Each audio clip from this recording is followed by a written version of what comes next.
Hello everybody. आज last videos में हमने देखा था कि ब्रांचेस क्या होता है और ब्रांचेस कैसे बनता है, कैसे डेवलप करता है ब्रांचेस। आज के वीडियोस में हम लोग सीखेंगे कि ब्रांच के कितने प्रकार हैं। ठीक है, देखिए ब्रांच का प्रकार के बारे में हम बात करते हैं तो हमेशा याद रखेंगे ब्रांच का प्रकार जो है वो उसके आप कह सकते हैं अधिकार के हिसाब से बांटा गया है।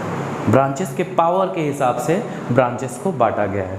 तो आप यहाँ देख सकते हैं काइंड्स ऑफ ब्रांचेस में सबसे पहले इंडिपेंडेंट ब्रांचेस होता है जिसको डिपेंडेंट ब्रांचेस होता है जिसको कहते हैं हम लोग आश्रित शाखा।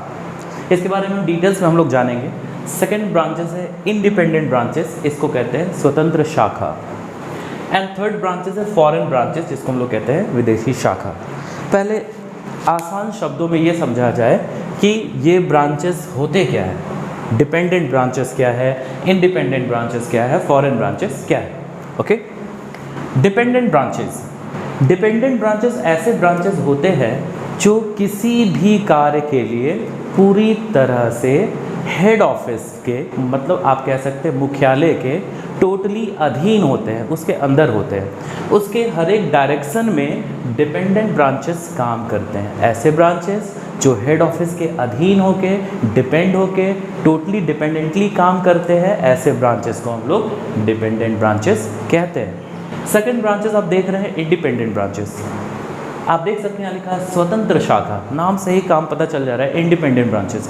ये ऐसे ब्रांचेस होते हैं जो कुछ मामले में हेड ऑफिस से इनको रियायत मिला होता है, छूट मिला होता है कि खुद सेल्फ डिसीजन ले सकते हैं। एंड दैट इज़ वाई ऐसे ब्रांचेस स्वतंत्र शाखा इंडिपेंडेंट ब्रांचेस कहलाता है।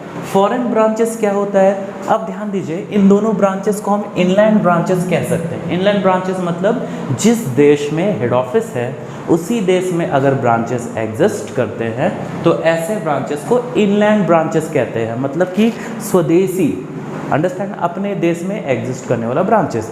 लेकिन फॉरेन ब्रांचेस ऐसा ब्रांचेस होता है जैसे मान के चलिए कि इंडिया में हेड ऑफिस है और इसका एक ब्रांचेस जो है चाइना में है, एक ब्रांचेस जापान में है, तो ये ब्रांचेस जो आउट ऑफ इंडिया अब्रॉड में एग्जिस्ट करते हैं ऐसे ब्रांचेस को हम लोग फॉरेन ब्रांचेस कहते हैं। Got it friends. One more thing कि आप ऐसे वीडियोस को देखने के लिए इस चैनल को ज़रूर सब्सक्राइब कर लेंगे, क्योंकि मैं कंटिन्यूसली ब्रांचेस का टोटली ग्रेजुएशंस का सारा सेशंस पढ़ाऊंगा आप लोग को, जो कि आपके एग्जाम्स के लिए बड़ा हेल्पफुल होगा। Understand? So don't forget to subscribe my channel. Thank you. Okay, come to the point. अब सबसे पहले देखेंगे यहाँ पे हम लोग डिपेंडेंट ब्रांचेस के बारे में। देखिए नंबर 1 मैं इसे हाईलाइट कर दे रहा हूँ। This is what this is dependent branches. Well, dependent branches क्या है, अभी हम लोगों ने समझा कि ये पूरी तरह से हेड ऑफिस के अधीन होता है। सारे निर्णय के लिए, किसी भी कार्य के लिए टोटल हेड ऑफिस का मुख्यालय के अधीन होकर काम करता है। तो सबसे पहले ये डिपेंडेंट ब्रांचेस में पहला ब्रांचेस आप जानेंगे कि branches receiving goods from head office eight cost price and making cash sales only. ये ऐसे ब्रांचेस होते हैं जो हेड ऑफिस से, ध्यान दीजिए, कॉस्ट प्राइस पे गुड्स रिसीव करते हैं, लागत मूल्य पे रिसीव करते हैं, कॉस्ट प्राइस पे। और इनको सिर्फ ये पावर दिया जाता है हेड ऑफिस के द्वारा कि आप सिर्फ क्या कर सकते हैं, सिर्फ कैश सेल्स, आप सिर्फ नगद बिक्री कर सकते हैं। इट मीन्स ऐसे ब्रांचेस वो ब्रांचेस होते हैं, थोड़ा अंदर जाके बात करते हैं इस पर। ऐसे ब्रांचेस वैसे ब्रांचेस होते हैं जो नए नए हेड ऑफिस के द्वारा कहीं स्थापित किए जाए। आप खुद सोचो कि कहीं नया ब्रांचेस खोला गया और उसको अगर बोल दिया जाए भाई नगद उधार आप दोनों बेच सकते हैं, तो इस केस में अगर ब्रांचेस सोसाइटी के लोगों को नहीं जानता है, अगर गुड्स क्रेडिट सप्लाई कर दे तो पैसा बैड हो सकता है। एंड दैट इज़ वाई ये नए कैटेगरीज के ब्रांच जब स्टार्टिंग पीरियड में होते हैं, जब शुरू होते हैं, तो इनको कॉस्ट प्राइस पे मिलता है और कहा जाता है कि सिर्फ आपको नगद बेचना है। लेकिन जैसे जैसे ब्रांचेस पुराने होने लगते हैं, लोगों के कॉन्ट्रैक्ट में आ जाते हैं, अंडरस्टैंड, सब लोग पहचानने लगते हैं, ब्रांचेस के आप कह सकते हैं मैनेजर्स वहाँ के लोकेलिटी के लोगों को पहचानने लगते हैं, तो दूसरा केसेस में दूसरा ब्रांचेस यहाँ पे डेवलप होता है। ये क्या है?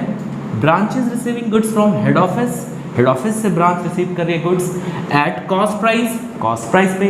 बट यहाँ इसके साथ एक और कंडीशन अप्लाई हुआ, हेड ऑफिस से एक और अलाउ मिला इनको कि making cash and credit sales, मतलब अब ये नगद भी बेच सकते हैं और उधार भी बेच सकते हैं। तो ऐसे शाखाएं जो हेड ऑफिस से, मुख्यालय से कॉस्ट प्राइस पे गुड्स रिसीव करे और नगद और उधार दोनों तरह का बिक्री कर सके, ऐसे ब्रांचेस को भी हम डिपेंडेंट ब्रांचेस कहते हैं। ओके, थर्ड ब्रांचेस, ये थर्ड कैटेगरी का ब्रांचेस डिपेंडेंट ब्रांचेस के अंदर आता है कि branches receiving goods from head office at invoice price. अब यहाँ इनवॉइस प्राइस क्या होता है इसके बारे में जानना होगा। इसको हिंदी में कहते हैं बीजक मूल्य, अंडरस्टैंड, बीजक मूल्य कहते हैं। तो चलिए, कहता है branches receiving goods from head office, branches जो है हेड ऑफिस से गुड्स रिसीव करते हैं, लेकिन किस पे? इनवॉइस प्राइस पे। थोड़ा ध्यान से समझेंगे बीजक मूल्य क्या होता है, क्योंकि बात बस यहीं पे आके प्रॉब्लम में फंस जाता है कि बीजक मूल्य क्या है। ये समझ गए? Doubt clear? तो बीजक मूल्य क्या है, इनवॉइस प्राइस क्या है? हेड ऑफिस क्या करती है, ब्रांच को बिना बताए गुड्स की कीमत पे कुछ % ऐड करके ब्रांचेस को भेजती है। जैसे एक मान लीजिए एक कमोडिटी का कॉस्ट है 100 रुपीज़, ये इसका कॉस्ट है, अंडरस्टैंड। इस पे वो क्या करती है, प्लस कर देती है कुछ %, मान के चलिए 20% प्लस की 120, ये इनवॉइस कर रही है, ये इनवॉइस कर रही है। इन दिस केस 120 जो बन गया ये कहलाएगा इनवॉइस प्राइस। तो रिमेंबर कि हेड ऑफिस क्या करती है, ब्रांच को बिना बताए कॉस्ट पे कुछ % ऐड कर लेती है साइड प्रॉफिट करने के लिए और ब्रांचेस को भेजती है। तो ऐसे गुड्स के कॉस्ट को हम लोग कहते हैं इनवॉइस प्राइस। तो चलिए फिर से आते हैं, branch receiving goods from head office at invoice price और making cash sales only. Once again ये फिर से फ्रेश ब्रांच हो गई कि आपको सिर्फ नगद बेचना है, लेकिन जैसे जैसे आप पॉपुलैरिटी मिला आपको, आप मार्केट पकड़ लिए, अंडरस्टैंड, लोग आपको जानने लगे, तो इन दिस केस आप लोगों को जानने लगे, आप क्या कर सकते हैं, फोर्थ कैटेगरी में आ जाते हैं हम लोग। तो branch receiving goods from head office at invoice price, once again invoice price, मतलब कॉस्ट पे फिर % बढ़ा के कुछ हेड ऑफिस भेजेगी ब्रांचेस को।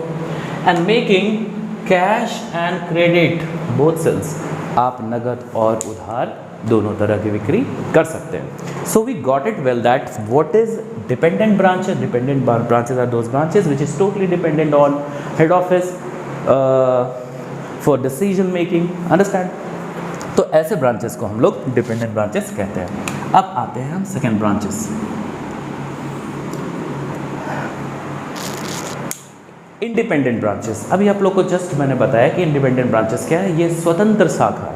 स्वतंत्र शाखा ऐसी शाखाएं होती है जो हर बात के लिए अपने पे डिपेंडेंट होती है, खुद आत्मनिर्भर होती है, अंडरस्टैंड। ओ मैंने मोदी जी का बात छेड़ दिया, आत्मनिर्भर तो ये इंडिपेंडेंट ब्रांचेस खुद पे निर्भर होती है, डिसीजन ले सकती है, अंडरस्टैंड, थोड़ा ध्यान देंगे, ये डिसीजन ले सकती है, लेकिन कुछ कंडीशंस में इनको कुछ रियायतें मिलती तो है, लेकिन कुछ शर्त अभी भी हेड ऑफिस के हाथ में होता है, हेड ऑफिस के कंट्रोल में होता है, जो कि हम लोग डेफिनेशन पढ़ के समझेंगे। देखिए क्या लिखा हुआ है, these branches receive goods from head office, ये ब्रांचेस भी हेड ऑफिस से गुड्स रिसीव करती हैं, एंड मे मैन्युफैक्चर, और खुद भी प्रोड्यूस कर सकती है, और purchase of goods from the market also.